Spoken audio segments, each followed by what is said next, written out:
આજે હું તમને સાંકળી કાઢતા શીખવાડીશ. તો આપણે અત્યાર લગન સૂયામાં સાંકળી કાઢતા હતા, તો હવે આપણે સોયમાં કાઢીને હું તમને આજે શીખવાડીશ. તો જો આ કસબ મેં સોયમાં પોરવી દીધી છે. તો હવે તમને જો આ સાંકળી કાઢતા શીખવાડું. તો આવી રીતે સોય દોરામાંથી કાઢી અને જો આવી રીતે રાખજો. દોરો સામેની સાઈડ રાખવાનો છે. આ દોરો સામેની સાઈડ રાખ્યો. હવે સોય જ્યાંથી આપણે કાઢીને ત્યાં જ નાખવાની અને આટલી જગ્યા મૂકતી જવાની, સાંકળી કાઢતી જવાની. જો આવી રીતે પાછી એની અંદર જ લેવાની છે અને દોરાને સામેની સાઈડ રાખજો. જો આવી રીતે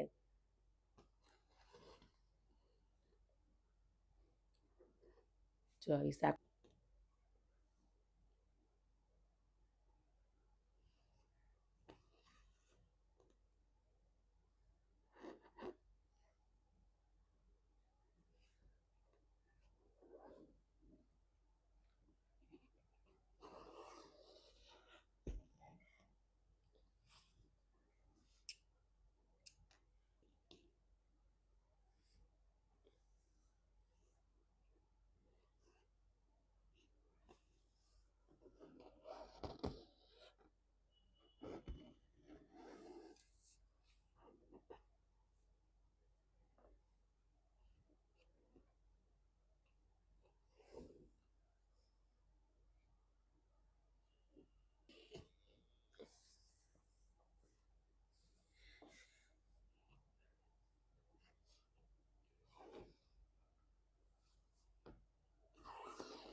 હવે જો કસબની સાંકળી નીકળી ગઈ છે.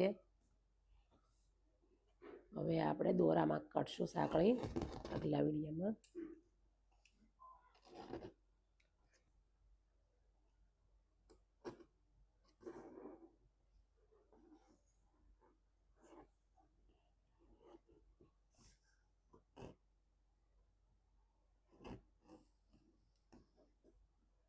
નીચે આપણે ગાંઠ લગાવી દઈશું.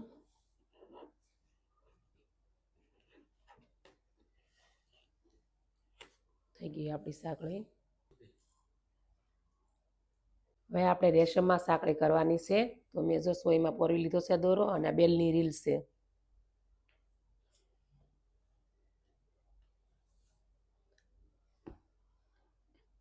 ઘણી બહેનો કહેતા હોય કે મારથી સૂયામાં નથી થતી સાંકળી, તો તમને જો આવી રીતે સોયમાં કરીને બતાવું છું. રેશમ તૂટી જાય સૂયામાં એમ કહે છે, તો આવી રીતે આપણે સોયમાં કરતા શીખવાની.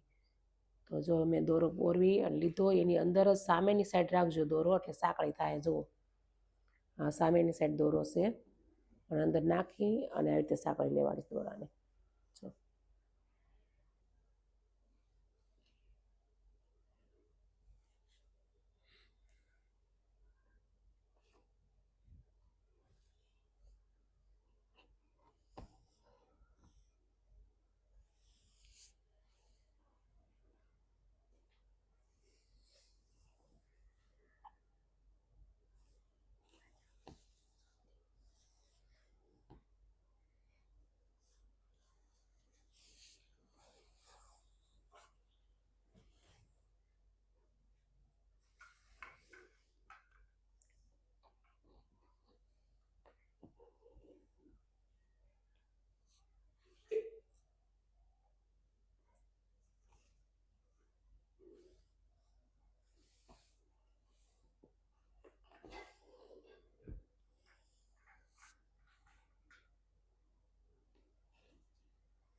આવા અલગ અલગ વિડીયા જોવા માટે યુટ્યુબ ચેનલને સબસ્ક્રાઈબ કરજો અને અલગ અલગ વિડીયા જોતા રહેજો અને ઘરે બેઠા તમે શીખી શકશો. હવે ખાટલી વર્ક આવશે, પંચ નીડલ, મુકેશ વર્ક, હેન્ડ વર્ક બધું વર્ક શીખવાડવામાં આવશે.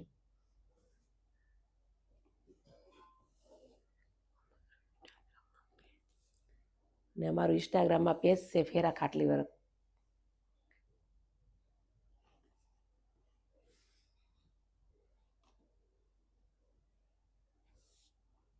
તો હવે આપણે નીચે ગાંઠ પાડી દેવાની છે. તો જો આ થઈ ગઈ આપણી સાંકળી રેશમમાં.